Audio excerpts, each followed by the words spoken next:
तो साथियों, जय हिंद, जय भारत। मैं मदन लाल आज़ाद, संस्थापक संयोजक ठगी पीड़ित जमाकर्ता परिवार और all India bike board taxi union.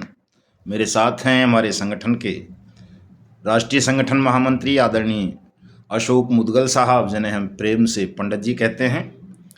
और आज 23 अप्रैल 2025 है और हम प्रस्तुत हैं पंडित जी के आवास सबलगढ़ मुरैना से। चूँकि कल फिरोजाबाद में हमारी भुगतान सभा है, वहाँ पहुँचना है, तो यहाँ से लगभग 200 किलोमीटर दूर है। सुबह 6 बजे यहाँ से प्रस्थान कर देंगे फिरोजाबाद के लिए, ताकि 11 बजे तक पहुँच सकें वहाँ। और इसलिए रात्रि विश्राम करना था, साथियों को कष्ट नहीं देना था, पंडित जी के साथ चर्चा करनी थी 1 मई के कार्यक्रम पर, कैसे उसको सफल बनाया जा सकता है, कैसे संपूर्ण देश के ठगी पीड़ितों का भुगतान कराया जा सकता है और कैसे निर्दोष एजेंट साथियों को सुरक्षा और सम्मान दिलाया जा सकता है और कैसे इस पूरे मिशन को हम सफलता के सोपान तक लेकर के जा सकते हैं। तो तमाम चर्चाएं आज करेंगे पंडित जी और हम दोनों बैठ करके, और कोई फाइनल डिसीजन लेंगे कि किस तरह से आप सबको इस समस्या से मुक्ति प्रदान की जाए। साथियों, आज कार्यक्रम हमारा झांसी में था। झांसी के डिविजनल कमिश्नर से काफ़ी लंबी चर्चा हुई आज बॉट्स एक्ट को लेकर के। उनको ठीक से समझाया तमाम चीज़ें और उनकी समझ में भी आई। उन्होंने आश्वस्त किया कि साहब मैं विद इन वीक 1 सप्ताह के अंदर अंदर अपने अधीनस्थ जो 3 ज़िले हैं उनके जालौन, ललितपुर और झांसी, तीनों में विंडो ओपन करा दूंगा, भुगतान पटलों की स्थापना करा दूंगा। जो पुराने आवेदन हुए हैं उन पर प्रोसीडिंग आरंभ करा दूंगा और जो नए लोग हैं वो अपने आवेदन कर सकेंगे, उसके लिए भुगतान पटलों की स्थापना हो जाएगी तीनों जिलों में। और जो भी झांसी परिक्षेत्र में, मंडल में प्रॉपर्टीज़ हैं ठगों की, उनको चिन्हित करके वो अटैच करवा लेंगे और जिन कंपनियों के खिलाफ मुकदमे दर्ज नहीं हैं उनके खिलाफ मुकदमे भी दर्ज करा देंगे। ऐसा आश्वासन एडिशनल कमिश्नर त्रिपाठी साहब ने हमको दिया है और जो मेन कमिश्नर थे उनसे भी वार्ता हुई। उन्होंने भी कहा कि आप जो भी जिस कंपनी के विक्टिम हैं वो अपने अपने आवेदन दाखिल करें, हम उन पर कार्रवाई सुनिश्चित करेंगे और सबका भुगतान कराएंगे। ऐसा उन्होंने आश्वासन दिया है। साथियों, उससे पहले हम मैनपुरी में थे कल, तो मैनपुरी के ज़िलाधिकारी साहब ने भी अविलंब कार्रवाई करने का आश्वासन दिया था कि मैं कल से ही, यानी आज से, कल हम मिले थे, कि कल से मैं अपने जनपद में बॉट्स एक्ट की अनुपालना सुनिश्चित करा दूंगा। तो चूँकि साथियों समय नहीं था, लेकिन इन क्षेत्रों के जो झांसी परिमंडल के परिक्षेत्र के एजेंट साथी हैं, चूँकि वहाँ भी ये जो सागा ग्रुप की company thrift and credit cooperative society है, LUCC, इसके जो एजेंट साथी हैं वो बहुत भयभीत हैं, डरे हुए हैं। निवेशक जहां उनके खिलाफ शिकायतें दर्ज करवा रहे हैं, वहीं पुलिस भी उनका बहुत ज़्यादा उत्पीड़न कर रही है। तो बच्चे, चूँकि युवा हैं ज़्यादातर इनमें, LUCC के जो एजेंट हैं, तो वो बहुत भयभीत हैं, डरे हुए हैं। इसलिए इस पीक आवर में भी, इतने व्यस्त समय में से भी समय निकाल करके हमें ये मैनपुरी का और झांसी का और फिरोजाबाद का भी दौरा तय करना पड़ गया है बीच में। कल फिरोजाबाद में भी जाएंगे, DM साहब से मुलाकात करेंगे। वहाँ भी LUCC के साथियों के साथ काफ़ी जुल्म हो रहा है, उन्हें प्रताड़ित किया जा रहा है और बच्चे बहुत घबराए हुए हैं। मैं तमाम साथियों को ये कहना चाहता हूँ साथियों, कि किसी को भी डरने की, घबराने की ज़रूरत नहीं है। 2 काम अगर आप कर लेंगे तो निश्चित रूप से आप सबको इस भयावह संकट से मुक्ति मिल जाएगी। किसी का उत्पीड़न नहीं होगा, शोषण नहीं होगा और आपका और आपके सब निवेशकों का पैसा भी आपको जल्दी से जल्दी वापस मिल जाएगा। मूल चीज़ समझ लें कि करना क्या है। एक तो सत्य के मार्ग पर आना है, सबको सच बोलना है साथियों, सच स्वीकार करना है। अगर आप सच स्वीकार नहीं करोगे तो निश्चित रूप से ये संकट और बढ़ जाएगा। जब भी सत्य और असत्य के मध्य युद्ध हुआ है, लड़ाई हुई है, तो असत्य को, झूठ को काबू करने का, प्रताड़ना से बचने का एक ही सरल मार्ग रह जाता है कि हम सत्य को स्वीकार कर लें, सत्य के मार्ग पर चलें। और हमारी लड़ाई भी ये सत्याग्रह के माध्यम से चल रही है। तो तमाम साथी, चाहे वो सागा ग्रुप की सोसाइटीज़ के पीड़ित हों या अन्य के सहारा, PACL पल्स, GCA, टोगो retail marketing, bike bot, Samruddha Jeevan या साईं प्रसाद या आदर्श वगैरह के, उन सब को सत्य के मार्ग पर आना होगा, सत्य को जानना होगा। जो लोग आपको भ्रमित करते हैं कि साहब बट्स एक्ट सागा ग्रुप पर या सहारा इंडिया पर या PACL पर या रोज वैली पर या टोगो पे या GCA पर अप्लाई नहीं होता है, वो बिल्कुल आपको भ्रमित कर रहे हैं, गुमराह कर रहे हैं। बट्स एक्ट हिंदुस्तान की उन 3 लाख कंपनीज और क्रेडिट कोऑपरेटिव सोसाइटीज़ पर पूरी तरह अप्लाई होता है, जो 1978 से लेकर अब तक पोंजी स्कीम्स या जमा योजनाएं चलाती रही हैं पिरामिड नेटवर्किंग के मार्फत। उन सब पर लागू होता है। ये एक्ट में लिखा हुआ है, आप एक्ट पढ़ सकते हैं। कोई ऐसा नहीं है कि साहब हम झूठ बोलते हैं, हम तो झूठ बोलते ही नहीं हैं कभी।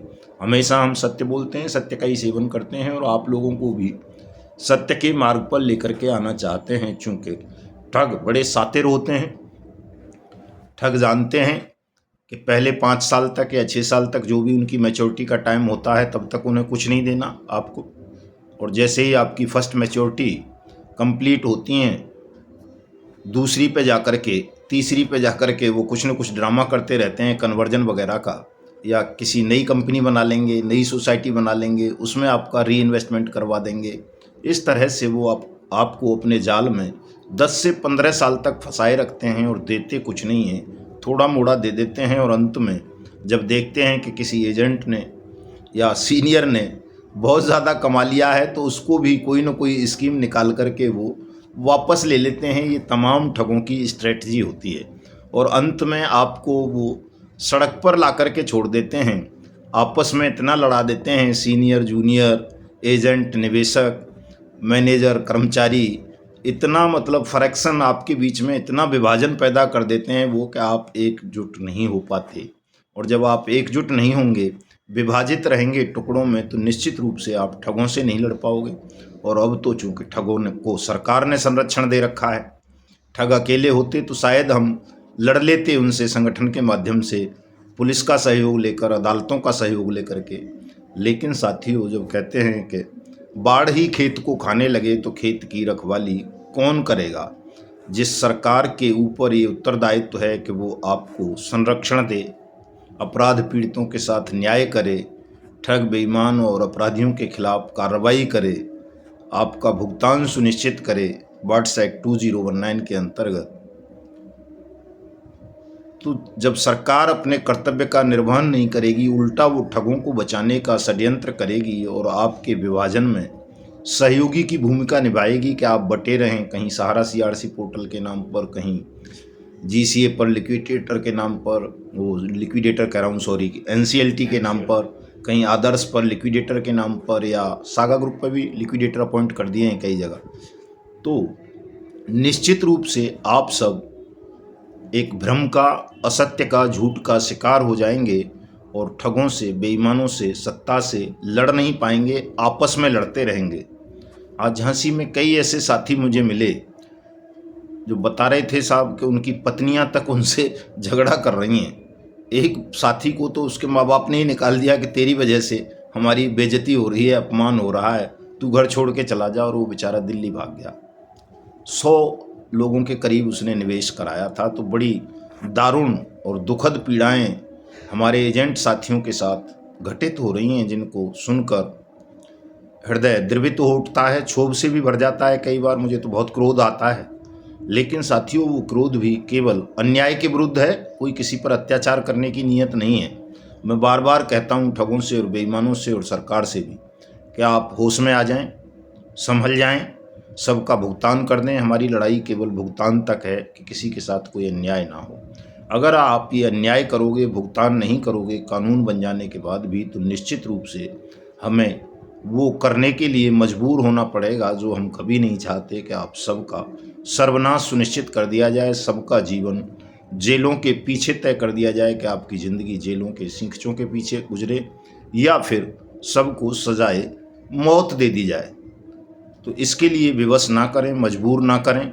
मैं बार बार कह रहा हूँ, अंतिम क्षणों तक मेरा ये प्रयास रहेगा, मेरे संगठन के तमाम साथियों का, कि हम उस अनहोनी घटना को या कहें उस भयावह समय को आने से रोकें कि जब, चूँकि ठग भी लाखों की संख्या है और लाखों लोगों का सर्वनाश करना इतना सरल नहीं होता, या इतना मतलब शांतिपूर्ण भी नहीं हो सकता। उसमें कई बार अशांति और हिंसा की संभावनाएं जन्म ले लेती हैं। जैसा कि मैं देख पा रहा हूं, देश भर में एक बड़ा रुझान तमाम लोगों के बीच में बनता जा रहा है कि हजारों की संख्या में लोग 1 मई को दिल्ली आने के लिए तैयारियां कर रहे हैं। कई जगह तो ऐसा देखने को मिल रहा है कि सब हम पूरी ट्रेन पे कब्जा कर लेंगे, पूरी ट्रेन भर के लेके आएंगे। कोई बसें कर रहा है, कोई ट्रैक्टर कर रहा है, कोई पैदल आने की घोषणा कर रहा है। तो जो हमारा टारगेट है 1 लाख लोगों का दिल्ली आने का, वो पूरा हो सकता है। और 1 लाख लोग दिल्ली में उतारने का मतलब हो जाएगा कि संसद और संसद में बैठे हुए लोगों की श्वासें रोक देना, थाम देना। संभाले नहीं संभलेगी दिल्ली से 1 लाख की भीड़। तमाम पुलिस फोर्स सब बहुत बौनी सिद्ध हो जाएगी और निश्चित रूप से शासन में बैठे हुए बेईमान लोगों को भागना पड़ेगा, अपनी अपनी कुर्सियां छोड़ के, अपने अपने पद छोड़ के। चूँकि तमाम देश जान चुका है कि शासन की कुर्सियों पर बैठकर जो लोग कानून की अनुपालना नहीं कर रहे, वो अपराधी हैं, ठग हैं, बेईमान हैं। और ऐसे लोगों को सत्ता से उखाड़ कर फेंक देना प्रत्येक राष्ट्रभक्त का राष्ट्र धर्म है साथियों। लेकिन सरकार भी बहुत चालाक है साथियों, ठगों की तरह ही। थोड़ा सावधानी बरतने की ज़रूरत है। सरकार भी आपको आपस में लड़ा देने का पूरा षड्यंत्र कर रही है।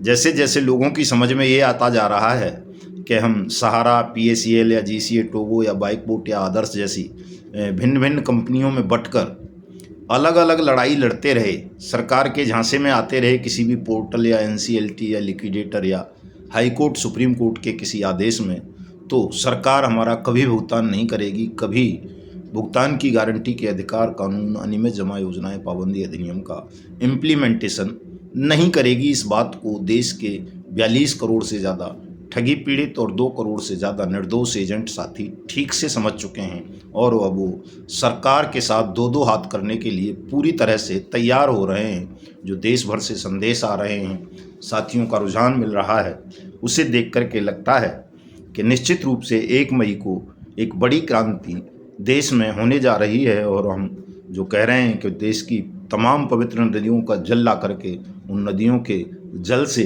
संसद का शुद्धिकरण कर देंगे, पवित्रीकरण कर देंगे। साथियों के जोश को देखकर ऐसा लग रहा है कि वो हो जाएगा। अकेले हरियाणा से ही 10,000 साथी आ रहे हैं और तमाम उनमें एक्स सर्विसमैन भी हैं। जो फौजी भाई हमसे दूर दूर भाग रहे थे, उनके संदेश अब आने लगे हैं कि नहीं साहब, अब समय आ गया है क्रांति का, अब तो कर ही देनी चाहिए। जब सरकार ही कानून की अनुपालना नहीं करेगी तो ऐसी सरकार को हम सत्ता में क्यों बने रहने दें। तो मैं सरकार से भी अनुरोध करता हूं, ठग और बेईमानों से भी करता हूं कि आप जल्दी से जल्दी 30 अप्रैल तक इस भुगतान की प्रक्रिया को आरंभ कर दें। आप भी चैन से सोएं और हमें भी चैन से रहने दें, चूँकि हम भी कोई सुखपूर्वक तो रह नहीं रहे। हमें भी अनेक पीड़ाएं, अनेक कष्ट झेलने पड़ रहे हैं इस मिशन भुगतान भारत यात्रा कार्यक्रम के दौरान। और कई अधिकारी तो ऐसी अभद्रता कर देते हैं, ऐसा दुर्व्यवहार करते हैं कि क्रोध और बढ़ जाता है कि इन सब का नाश ही सुनिश्चित कर देना चाहिए।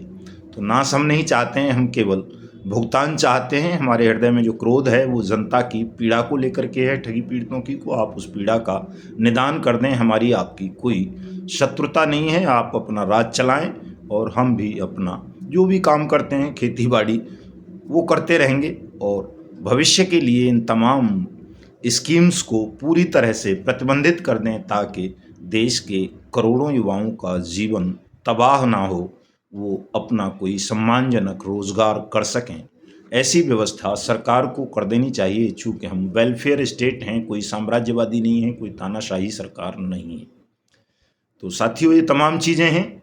सरकार अगर मेरी बात को, मेरे आह्वान को सुन ले, समझ ले, आपका भुगतान कर दे तो बहुत अच्छी बात है।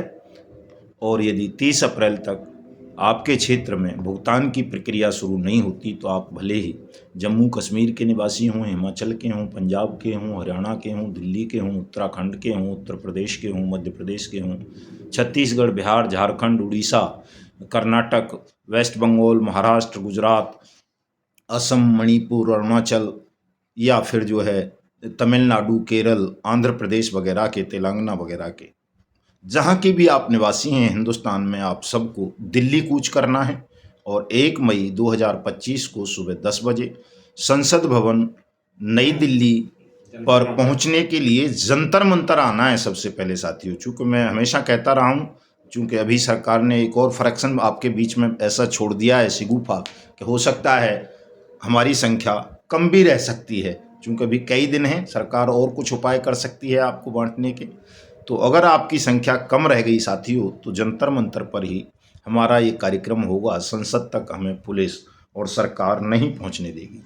और यदि आप 1 लाख से ज़्यादा लोग आ जाते हैं तो फिर सरकार को समर्पण करना होगा, आपको रोक नहीं पाएगी संसद तक पहुंचने से। तो इसलिए तमाम साथी प्रयास करना कि तमाम चीज़ों को भूल कर दरकिनार करते हुए 1 लाख साथी जंतर मंतर धरना स्थल पर सुबह 10 बजे तक पहुंच जाएं 1 मई 2025 को और इस लड़ाई को अंतिम रूप दे दें, अंत कर दें इस लड़ाई का, कि सबका भुगतान शुरू होने लगे और बेईमान सिस्टम भी जमींदोज हो जाए जो देश को रसातल की ओर ले जा रहा है, बल्कि कहूँगा कि देश को ही बांटने का छल कर रहा है। इसकी गंभीरता को समझिए साथियों। और पंडित जी कुछ संकेत कर रहे हैं मेरी तरफ कि साहब पैसे के लिए बोल दो लोगों को, क्योंकि आपकी उदासीनता, आपकी व्यवस्थाएं चूँकि लाचार हैं आप तमाम साथी, मैं भी जानता हूं, लेकिन हमारी लाचारी भी आप सब साथी समझें कि बिना धन के कोई बड़ा कार्यक्रम, बड़ा आंदोलन नहीं हो सकता है। हर चीज़ में धन खर्च होता है साथियों। और जब हम आंदोलन की बात करते हैं तो उसमें तो और ज़्यादा होता है, वहाँ मोल भाव नहीं किया जा सकता। जो मांगते हैं टेंट वाले, माइक वाले या और दूसरे लोग, तमाम तरह की व्यवस्थाएं अंदर खाने भी करनी होती हैं, वरना आप जानते हो कि किसानों के इतने बड़े संगठन को भी सरकार ने दिल्ली में कदम नहीं रखने दिया था जंतर मंतर पे, और आप हज़ारों की संख्या में आ जाते हो, किसी को उंगली भी टच नहीं होती, किसी का नाखून भी सरकार नहीं तोड़ पाती है। तो आप समझ सकते हो कि उन व्यवस्थाओं पर भी हमें कुछ न कुछ तिकड़म बिरानी पड़ती होंगी, कुछ न कुछ धन खर्च करना पड़ता होगा।